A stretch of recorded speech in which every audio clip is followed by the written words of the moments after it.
All right, you welcome to yet another edition of Daybreak on EBS TV. My name is Matthew Atagami, and with me as usual is Ibioko. Good morning, welcome. Thank you for coming. I want to enjoy it. Please stay with us. Today is the Kobai Market Day. I want to appeal to our drivers, please. Indiscriminate parking, picking up passengers should be history, please. Some are already going with their bags, reversing, just to avoid being caught up in the web. Drivers, pedestrians, let's help ourselves. As I woke up this morning, ESMA was here to mount guard. Yes, they've been very, very busy and doing a very great job. So yesterday was Asthma International Asthmatic Day or something like that. Yeah, I don't know how some of us took it, but some of us that were victims of that stupid nonsense, that's really only way I can describe it. But it's a killer, you know. We are only hoping that we will have a government one day that will rise up to the occasion of making sure that those facilities that asthmatic patients need are now made readily available. Because a lot of people have died unnecessarily, because in Nigeria here you can hardly have the right facilities that can help to ameliorate the sufferings of asthmatic patients. For instance, the inhalers we have here, the common inhalers we have here, I had a friend who came from London, and he told me that you can't use this one anywhere because these are not inhalers. This just a beginning in case of whatever it is, that the inhalers that you really have, you know, the really good ones, like ventilators, you just take it only once and that's it. You're good. You are just okay to go. So, and apart from that, in the hospitals there are special departments that are taking, because it is 1 minute to go, and that's the, you know, one stroke and somebody can just die. So because of that, they make very strong provisions for asthmatic patients. So we hope somebody's listening somewhere and begin to take this issue very seriously. This morning we are trying to look at the Nigerian Observer as a beginning of just a peek at the newspapers. That is not to say that we are coming up with some other things. We are really coming up with so many other things that will excite you. We wanted to stay around, and then we just quickly browse through the Nigerian Observer and the Punch. Okay, the Nigerian Observer of Baseki shows support for journalists. It's talking, that was the World Press Freedom Day. And then we have basic food items record 40% hike. That is a Nigerian Bureau of Statistics. Then we have news 2023 groups urge political parties to zone presidential tickets to North Central. And then we have another one here, ASA Agenda Edu 2024 governorship election on my mind. Who is talking there? We don't know. Then Edo PDP appeal panel begins sitting, urges aggrieved members to submit petition. Then we have development plan. Edo boosts capacity of indigenous master planners to ensure sustainability. From the Punch. Okay, with the Punch, we have this screaming headline: dumping rational presidency will cause crisis. Akeredolu senators are saying that dumping rational presidency will cause crisis. According to Akeredolu senators. How Lagos building collapsed on praying grandma. Businessman searching for apartment. How Lagos building collapsed on praying grandma. Businessman searching for apartments. God boats with Lagos residents dog after collecting first salary. God boats with Lagos residents dog after collecting first salary. Let's look and take two more. Shootings mar PDP 3 Ben delegates selection in Ebonyi. Shootings mar PDP 3 delegate elections in Ebonyi. So ISWAP kills 3 as UN chief visits Maiduguri. ISWAP kills 3 as UN chief visits Maiduguri. And also, bad leadership prevents Nigeria's progress, says NGO. Bad leadership prevents Nigeria's progress, says NGO. Lastly, we'll take this one. We are dying of starvation. Akwa Ibom orphanage home crisis. For more, get a copy of today's punch, read up and be informed. Okay, today we are looking again at the security situation, not necessarily the whole of Nigeria, but we are really having security situation across the country, from north to south, from east to west. Middle belt is all killings and killings, insecurity, banditry, kidnapping, and all kind of bad news, things that we never thought could be in Nigeria some 10-15 years ago. It was not counted as something we could even imagine, but today it's a reality with us. Here in Edo State, about 2 weeks back now, a group of indigents, along with civil society groups, led by the former Attorney General and Commissioner for Justice Edo State, Honorable Barrister Osage Obayiwana. They were gathered together in Oluku Junction, and they had to protest the killings of our people, especially in Ovia Southeast, Ovia Southwest, and Ovia Northeast local government areas. The killings have been consistent, and even 2 days ago we were just told of how 9 people were in the farms, and the Fulanis just came, alleged Fulanis just came, killed 8 and just left only one, a woman. That report just came 2 days ago now. We don't know where to put this thing, but people are worried, and today we felt that we need to begin to discuss. We are trying to wait on the government. Essentially, this is supposed to fall within the purview of the federal government, and then of course with support and strength from the state government in strengthening and supporting the apparatus or security apparatus in the state. But maybe we have other dimensions we may have to begin to look at, because so far, even in the north, in the south, in the east, in the west, in the middle belt, so far the security organizations have tended to fail quite appallingly. And so this morning we have with us in the studio men who have been in the thick of this crisis, especially in Ovia. First, here is Honorable Barrister Osage Obayiwana, former Attorney General and Commissioner for Justice, Edo State. Barrister Obayiwana, you're welcome, sir. Good morning, sir. Thank you for coming, sir. It's a pleasure. And then we have the chairman, Edo Civil Society Organization, Bishop Dr. Osadolo Oche. You're welcome, sir. Thank you. God bless you for having me. Thank you so much. God bless you, listeners and viewers at home. Okay. Thank you. Okay. Honorable Obayiwana, you want to give us what has been your experiences concerning this crisis? Because I think a lot of the crises have been coming to you. How would you want to give us a picture of what you've been experiencing? Well, we see a lot of reportage on these issues. There is a way in which it's coming closer home. We have read of instances, particularly in the Middle Belt, where entire communities are sacked, persons displaced, and living now for months and years in camps away from home. Of course, our hearts bled, but it appeared a bit distant. Recently, the reports emanating from particularly Ovia Northeast, Odigwetwe, Ofintebe, Odigi, Igolo, Abomeri 1 and 2, Uyere. We saw gory pictures. So in the final analysis, we are talking about the right to life, the right to the means to sustain life, the dignity of the human person, and the right to happiness being taken away by fellow human beings. So for us, it wasn't a case of just carrying on.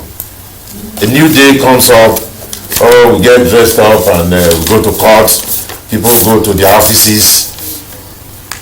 And these victims are left to just weep and moan. So we took it upon ourselves and said, look, let's find out what is going on. Of course, the social media these days, we talk about fake news, but these are places that I know. I have cousins living in them. I have friends. So we said, look, we want to meet with the victims. And I tell you, my brother, the kinds of stories that we heard firsthand. So we came to the decision that this is not something to be trivialized. This is not something to be ignored. How do you keep a farmer away from his farm? And of course, we are in a planting season. Not only can he not go and plant anew, he cannot go to harvest what is ripe for harvest. So what future awaits such a man and his family? Mr. Koche, you want to give us a picture of what you have been seeing? Thank you very much. You see, the situation is very pathetic. Pathetic in the sense that we have right to life. We have right to our common weight or individual weight. These our brothers and sisters in Ovia Northeast. Their source of livelihood is farming. And any attempt to deny them this livelihood, you're already killing them. Not only them, there will be food scarcity to everywhere because they are the source of supply to the cities. And this is what we saw when we saw those gory photographs and videos of those who were killed, maimed, raped, kidnapped, the ransoms paid. And when we begin to see it, he called on us as a civil society that there is need to invite them so that we find out whether this thing we are hearing is actually true or not. Because one, today we don't know whether there is fake news or no fake news. Anything you say, they target anything government want to target. And when they came, they gave us the actual picture of what they are suffering, that they have been sacked from their communities. Mr. Bayona, are we having a refugee situation? Of course we are. From this community? People have been displaced. Displaced. They are living with friends and relations in the cities and villages closer to the cities. Now, my concern is this. In the Middle Belt, in Benue, Plateau, they have camps. Camps, yes, sir. Internally displaced persons camps. IDPs. Even in Edo State, we have one at Uogwa. But these recent victims are completely left on their own. So that was what informed the rally that we held. It was an attempt to draw the attention of the rest of society that this problem is real. We can't afford to ignore, even right now. To answer your question directly, yes. There are victims, there are displaced persons. Okay. Who need access to water, food, clothing. Yeah, sure. Their children are out of school. How can we? But my concern is, how did these strangers gain access to our lands, to our villages? Because if there was no compromise or a breach, I don't think they would just come in overnight. But how did they gain access if our leaders did not, probably let us out? Well, you want to come in there. You see, in our local parable, they say no ant enters a tree or a wood that has no hole. For an ant to infect a wood, there must be a hole. No Fulani enters a bush or a land without an insider. Who is the insider now?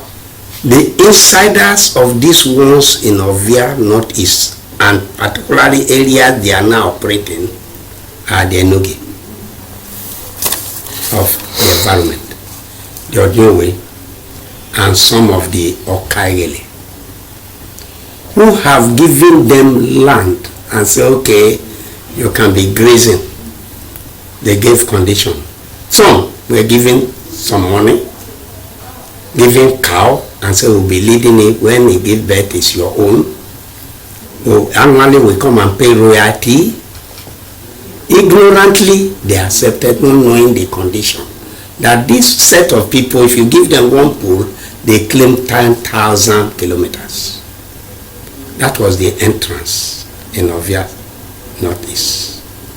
I don't want to mention the name of the Enogi, or whichever I don't read now. The question you asked is what I'm answering. Yes. That they did not just wake up and enter. They go to other communities and they will tell them, look, we don't have place for your grazing. Take your cow away. No, we will give you this, we do this. They say, no, we don't want. They don't disturb. Is that the same situation that is playing out? Because you are in the civil society group, I don't know whether you have access to information of what is also happening in Esan, Southeast. The same thing. The same thing. The same thing. There's quite a lot of killing there. Yeah, the same thing. All over the same thing. The same Enogi. Yes. Enogi. Yes. That also playing the same game. ABG, sorry. This one is ABG. Enogi. They are also involved. They are also involved. So what I'm saying is that there's a communal involvement. Yeah. That helped this so-called gain access to have access into the forest. Yes. There is one I will also mention. Because the point we just had not too long ago is that virtually all the forests have been occupied. Yes, because if they give them our land, they will extend to these as they move around. If nobody confront them in those houses, they occupy everywhere. By the time they have gained grant, it becomes so difficult for you to send them out. There is one, they almost killed the Enogi. I will mention Inorio. Yes, no, that one is terrible. Inorio is quite terrible too. Terrible. Now, the Enogi give them receipt for grazing and collected money. Oh, receipt for transaction, like the transaction has been made. Give them a receipt. And each time they go to somebody's farm, and they destroy the cassava, the yam, the barn is pulled down and used in feeding cow, and the man complains, say, I've paid for it. Including, the man, if the man is dead, they show it to the dead man or something like that. So if the man resists, yes, then we go and answer query the other side. The other side, that is killed. You understand? Yeah. So now, in these areas, my brother have mentioned, in Ovia Northeast, that I stopped at have been sacked. Not only that they have been sacked, some of them they have taken over their houses and stayed there as their resident. Okay, just like what we have in BENIN. Yes, they have taken over the houses, and credible information we have is that 5 of the women, married women, have been kept behind as their sex slave. And they are the one that we cook for them. They don't allow them to leave that environment. Effectively. They are the one cooking for them. In this honorable situation. Honorable, just a moment. Honorable, with what we are saying, it's not just in Ovia now, because it's virtually all over the state. It's all over. Now, the police, the army, the security agencies, they seem to be overwhelmed, because across the country there's nowhere there's any place where there's any score that it was okay, the security were able to check these guys. Why are we having this kind of situation? I think we need to situate the development here against the national background. Of course, we trace it to the seat of government at the highest level. The body language of Mr. President, the proposals that have emanated from his office, You remember the last time we spent some hours here talking about the Ruga, Grizzly routes and all that. and taking side by side with that is the claim of Fulani nationalism, a new wave of it, whereby they believe the entire country belongs to the Fulani, and that it is the lot of the present generation to complete what Uthman Danfodio started. So there's a sense of entitlement. I mean, before now, of course, these cows come in trailers. Then they offload some distance from the cities. And so that question of the role of the Enigye, some of them, despicable as it is, that sense of entitlement spoils them. Yeah, they don't even, in many instances, they don't bother to seek out the traditional leadership anymore. They just go straight to occupy the forests. And so part and parcel of that plot, because they derive numbers, because Fulanis, they are a small minority in terms of numbers as far as the Nigerian population is concerned, which is why they attract Fulanis from across the West African sub-region. At a time when the bulk of the Nigerian people were being disarmed, these people were coming in with their rifles. And so all those who occupy the forests are not necessarily herdsmen. They are those who, of course, have earned for themselves now the label of terrorists, who have taken over control of the rural side. So even those without the receipts that Bishop was talking about, they go to farms and say, look, our cows must feed. In short, in one of the publications we saw, it was alleged that the Fulanis got to the farm and insisted that if we want to feed our cow on your farm, and if you will not agree, we'll kill you. Yes. And they just left the farm and walked away. Yes. I mean, is it that there is nothing we can you see, what we are witnessing is this. You know, of course, there's an urban dimension to this also. It's part of the same troop that also engages in mass kidnapping. Sometimes, like in the north, you have 300 motorcycles carrying three persons each. Yes. All armed. They go to a village, kidnap as many as they can, and start to bargain for ransom. Yeah, sure. We are witnessing a situation now where in some instances, of course, it's unfortunate that Mr. President chooses the path of silence. Silence, yeah, sure. There are instances where some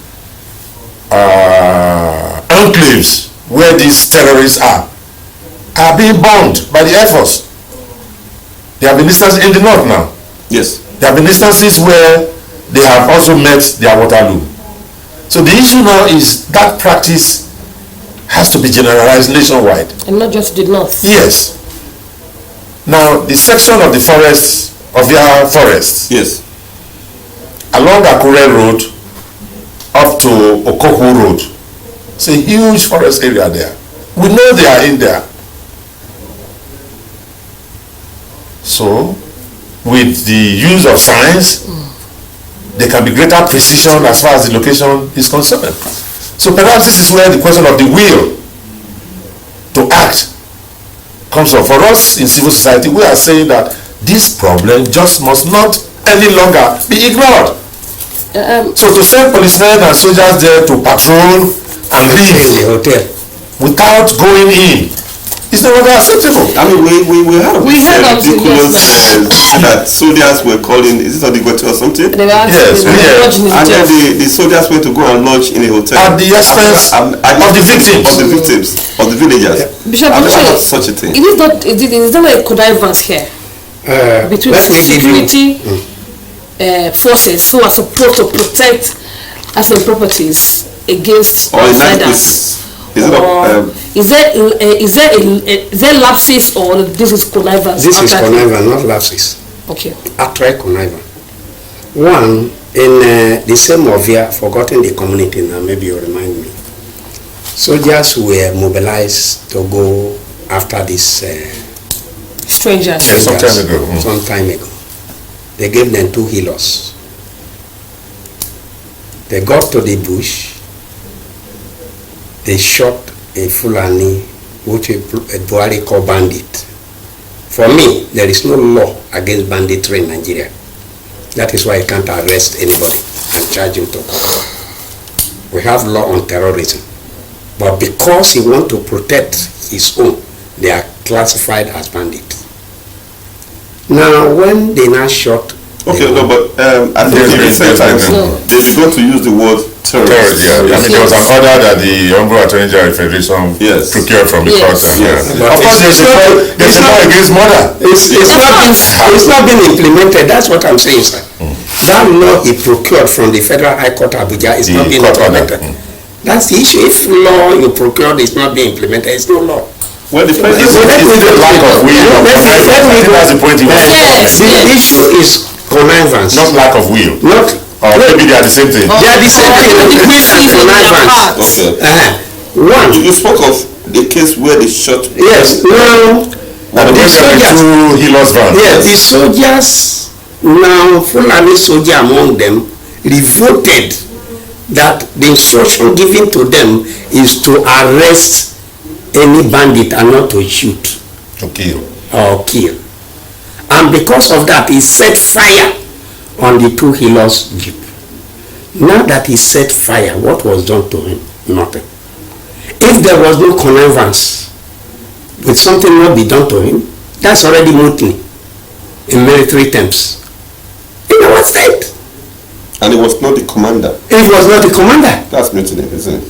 Right? So there is a lot of connivance because instruction was given on what to do. Why did these people go and stay in the hotel? They also told our people that the instruction given to them is not to shoot, but they should lead them so that they arrest them. Then the villagers should take the lead. Yeah. Because one, the Edo State government have not signed into law the anti-open grazing bill. Because of that, they cannot shoot. One, all the people... You ask the villagers to take the lead? Yes. Okay. All the people that are Matuku or whatever they call are fighting in the west are relocating to Edo State. South. All the people, the Akuku Edo and others are also fighting by their own arrangement. Self-defense. They are also relocating to Edo South. That's what I was actually trying to look at. Now that we seem to have a situation where the government seems to be failing us, that's the way I can put it now, because what you cannot authenticate, you really just pronounce it for what it is. Now that it appears like the government is failing us all round, is it not possible that there is a means by which we, the people, the victims, is there nothing we can do? Because like you said, these guys are in minority. Yes. I agree they are carrying very superior weapons, yes, which even our police and probably they don't even have, they can't match them. But within our own rural, the different communities, if we can band together, for instance, the communities we are talking about now are small communities, Odigi, Odigwetwe, Fontebe, Abumere, 1, 2, these are all camps, more or less. If they band together, they become stronger, isn't it?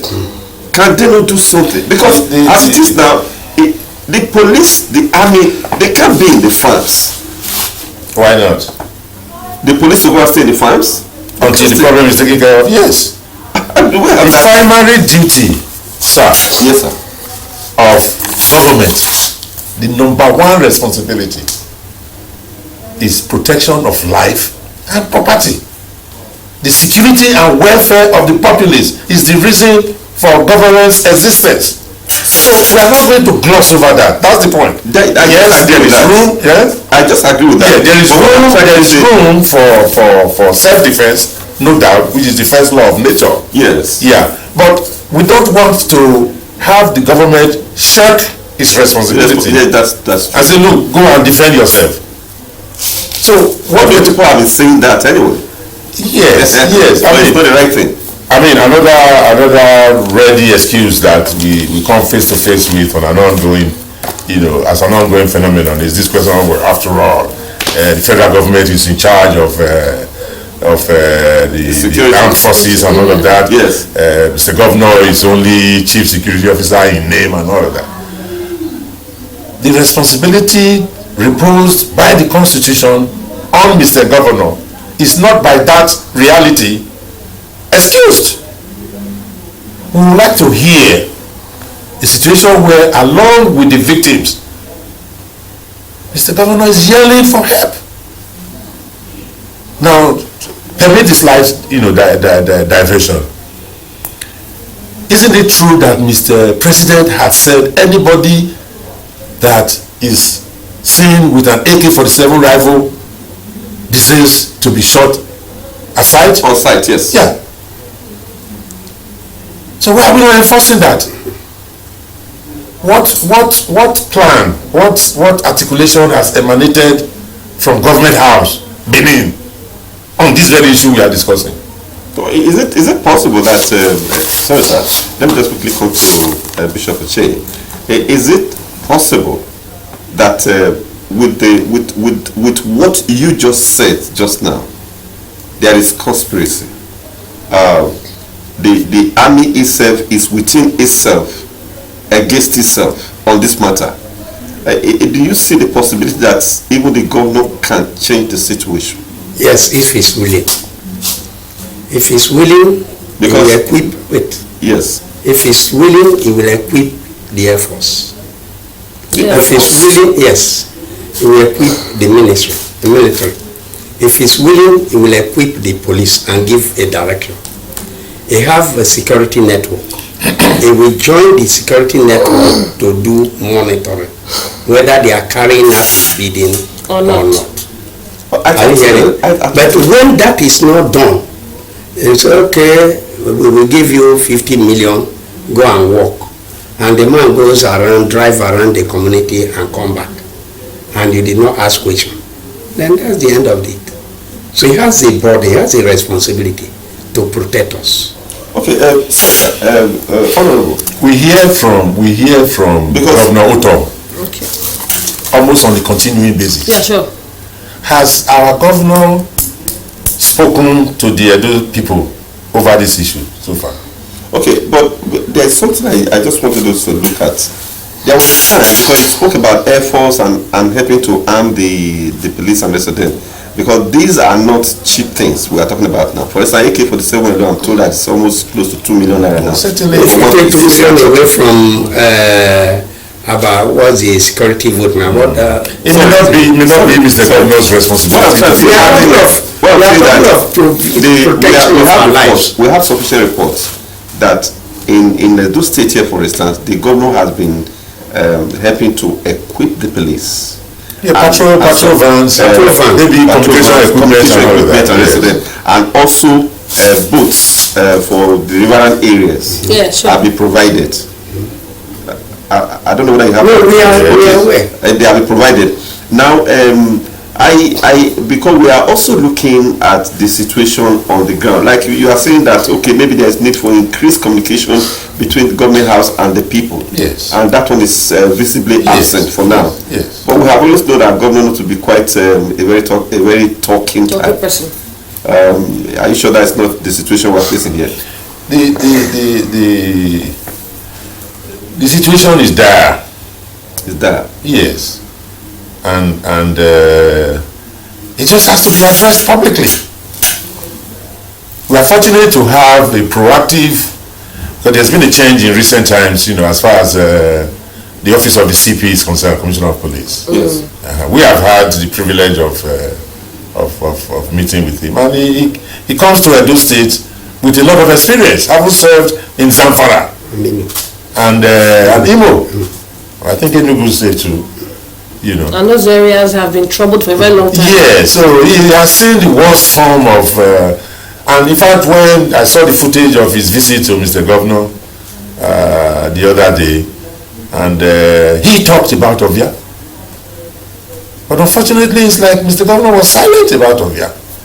He had enough time to talk about land grabbers, which appears to be a matter that gets greater, acknowledgement, from the office of Mr. Governor. Because there's no end in sight. What we are doing, the phenomenon we are dealing with, is rising as you confirm, because last Monday. What I even there are some that are not documented. Yes. If you pardon me, sir. Please. What I keep saying is this: is there no way we can have local mobilization? There are hunters. There are vigilantes in every village. Yes. Because like in Akoko Eduna, those people they have taken it up on them by themselves to at least protect themselves. Can't we have similar situation in Ovia? There's room for that. There is room. There's room for that. But the room is that somebody must motivate them. Somebody must I thought encourage this them. where the civil liberty, the I'm coming now. Yes. We are telling you what we are doing. Okay. That we have been holding series of meetings with them. And we cannot come on air now to begin to say we say A, say B, say C. Yes. Right? Okay. And they are already thinking along the line that their life is sacred and they must protect it. Are you hearing me? Yes. But the problem they have been having is this. Fulani herdsmen will kill 10 people. Any attempt to cut off the tail of a cow, they will all be arrested. Everybody will be arrested. By the police. By the police. And they attempted to try until some hand will help come in and they will write an undertaking. That the fear of just like they want to have. So if you come to my house and you beat somebody's wife and children, that get arrested, then the man now you're able to even hold one person or the goat or horse with which he came with, and somebody is not telling you why did you hold the horse, not looking at the lives that are wasted. Something is wrong with such person. Okay, now Honorable Sir. Yes. Resorting to self-help, will it be against the law? We have mentioned here that the right to self-defense is the first law of nature. Because we have to be careful. Yes, we don't want a descent to anarchy. The point has been made here. If you try to correct it, it's like it is true, as somebody mentioned, that you don't find Igbo men herding cows. No. When you are talking about spare parts, those. So as far as herding cows, we know not even houses is the Fulani. But at the same time, we don't really, if we can avoid it, we don't want to ethnicize the situation. Because there's a danger there. There's a way in which our people equate even people from Benue and Plateau. They call them all houses. Yes. Fulanis. They don't know the difference. We don't want a situation where the bereaved sees a man from Auchi dressed in flowing gowns and just equates such a person as a Fulani. Yeah. Resorting to what you call self-help. That's anarchy. Okay. Which is the reason why we are saying the state cannot abandon its role. Yes, the anti-grazing bill has not been passed into law. I think the House of Assembly is awaiting Mr. Governor's assent. Mr. Governor has to tell us why that law has not been assented to by him. If Mr. Governor is taking too long, then the House has to answer to the populace why they have not overridden that veto. Because from what we are hearing, the soldiers that went to here were saying that they would rather act in enforcement of the anti-grazing bill. But now that bill has not been passed into law, that is why all they came for is just to see what the hope is. But the very first outing of something close to that, like not allowing grazing in the night, even that one was not enforced. So this is why I keep saying, I keep wondering if Bishop Oche's I don't know whether to call it theory, but what he's saying, we may need to reckon with it. That no matter how much we probably try to try officially, the conspiracy on the ground is quite a thick one. Yes. Well, not all the soldiers are Fulanis or have the sympathy. From the account he gave, Yes. there was a particular one Yes. that was even disagreeing with other members of the contingent.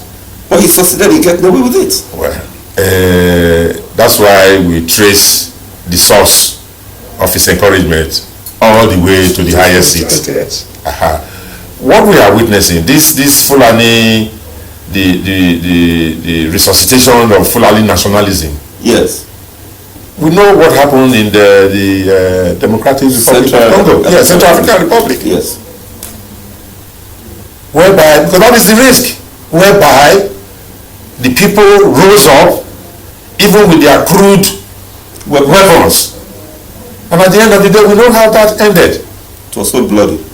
So this whole question of the land is ours, we are children of Madam Fodio, we would like to have Mr. President address that issue.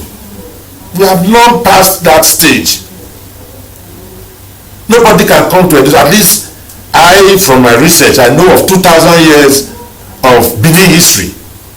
2,000 years. Madam Fodio came in 1824, yesterday.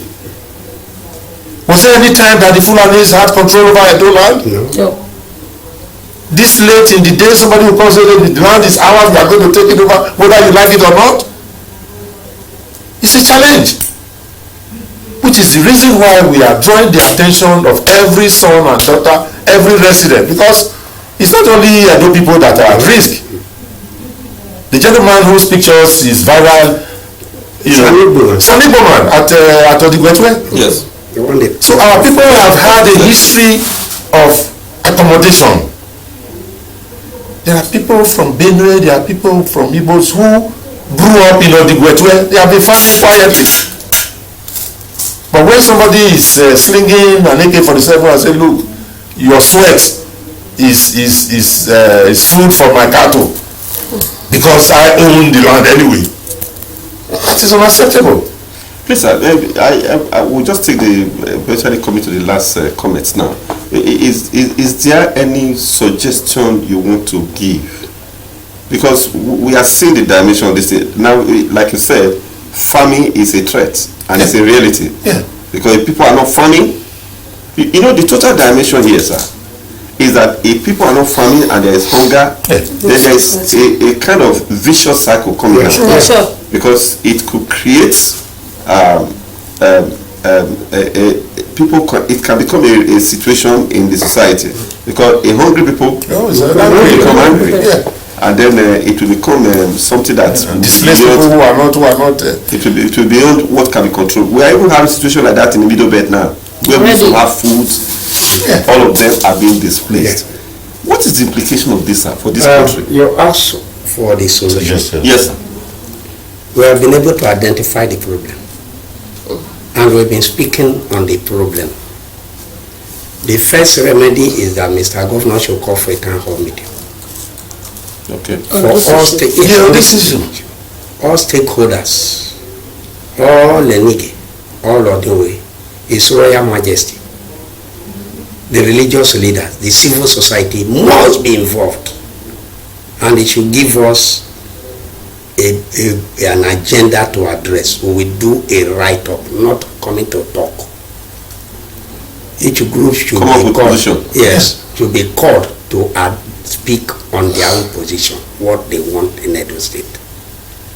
And if Mr. Governor is willing to accept it, this thing will stop. But when they play politics with it, it will never stop. Honorable Bayoda. Sir, take on it. Every resident in Edo State at this time must speak up. Enough is enough. And this injustice must not be allowed. If it means shutting down the state for weeks to draw the attention of the highest seat of government that we in Edo, we will not take this. solutions will come. A few individuals cannot set the nation on fire on account of misguided ambition. We know that those who own these cows, they live in Saudi Arabia, they live in Dubai, they live in Abuja. They are the ones that just handed rifles to their workers. The herders are no more than workers. Cattle herding is a business. Those who run poultry, they buy chicken feed. Yeah, they do. Yeah. And construct their cages. So yeah, those if you want land above board, that can be addressed. Build ranches. Yeah, fence your land, go and buy grass, come and feed your cow. Because we may be going to a direction where our people will refuse to eat cow. There are very many options available to people as far as this fight is concerned. So police are rather agitating that Of course. should be a ban in So because of the whole thing is intertwined. Cattle business, Fulani nationalism. This is the time for our people to rise up and say no more. We are prepared to live in peace, mutual coexistence. Yes. Because as our people say,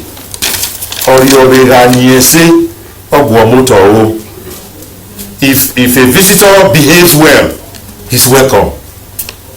What we are witnessing in Ovia and in other parts of the state right now are not visitors who are behaving well. The key is that nobody should say, oh, it's only my neighbor, it's only the people in Ovia who are suffering this now, so it's none of my business. It's trickling down. We are all at risk. Nobody can prevent me from my office, my place of work. A fellow citizen say, no, you can't enter your place of work. That's what we are telling the farmers. As the bishop has said, with consequences for the entire society. How can we be talking about elections when there's fire on the But I think there'll be more time we can really look at these issues. But time is not our friend anymore. We've been told to round up to leave the studio. I want to thank you, gentlemen, for coming. We really appreciate your show. We're hoping for a better Edo State where we can live in peace, where the farmer can go to his farm, plant, harvest, and bring to town. Thank you for coming, gentlemen. It's been our time on Daybreak. I want to thank you for watching. Thank you to my cameraman, Peter Debodia, to my PD, Jausman, the man, to the engineer on duty, engineer Sikweme. Thank you all. To my co-anchor, Matthew. Thank you. I believe if Akwedo can do it, we can do it on the other part of the state. That's how it is. My name is Izzy Oko. See you next week Wednesday. Until then, please keep praying for Nigeria. Pray for Edo State. Pray for me, and I'll pray for you too. Bye. It's that time everybody is asking for prayer now. Yeah.